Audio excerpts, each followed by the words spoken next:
வணக்கம், வாழ்க வளமுடன். இப்போ நம்ம ஷட்கோணம் போட போகிறோம். மேலே ஒரு முக்கோணம் வரைகிறோம். அதே மாதிரி கீழே வரைஞ்சி ஃபுல்லாக முடிக்கிறோம்.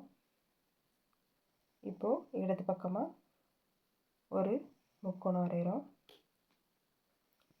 அதே மாதிரி நம்ம வலை பக்கமும் ஒரு முக்கோணத்தை வரைகிறோம்.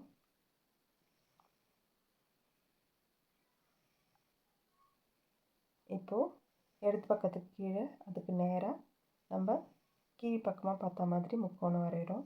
அதே மாதிரி வலது பக்கமும் கீழ்ப்பக்கமாக பார்த்தா மாதிரி முக்கோணத்தை வரைகிறோம்.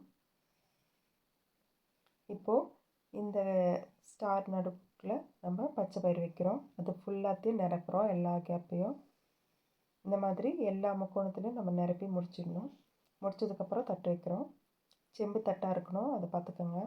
அதில் நம்ம தேவையான அளவு 5 தட்டுலேயும் தண்ணியை ஊற்றுறோம். கொஞ்சம் ஊற்றினா போதும்.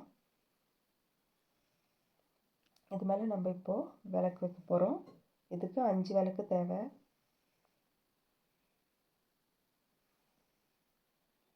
அஞ்சு விளக்கையும் மண் விளக்காக இருந்தால் ரொம்ப நல்லது. இதுக்கு நெய் அல்லது நல்லெண்ணெய் யூஸ் பண்ணலாம். இப்போ நம்ம 5 விளக்கு ஏற்றுறோம். இதை நீங்கள் 1 மணி நேரம் எரிய விடலாம். உங்களுக்கு டைம் இருந்தது அப்படின்னா எண்ணெய் தீர்கிற வரைக்கும் எரிய விடலாம்.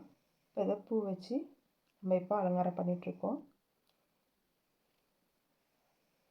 இதை நம்ம செய்யும்போது இதோட எனர்ஜி ரொம்ப அதிகமாக இருக்குது. இதனால் நமக்கு பண வளமும் உடல் ஆரோக்கியமும் எல்லா செல்வ வளமும் கிடைக்குதுன்ற ஒரு நம்பிக்கை இருக்குது. இந்த விளக்கு கருவில் நின்று நம்ம ஏதாவது வேண்டுதல் இருந்தால் அந்த வேண்டுதல் செய்யும்போது அது நல்லபடியாக நடக்குதுன்ற ஒரு நம்பிக்கையும் இருக்குது. இதை நீங்கள் எல்லோரும் ட்ரை பண்ணி பாருங்கள். இது உங்களுக்கு பிடிச்சிருக்குன்னு நினைக்கிறேன். நன்றி, வணக்கம்.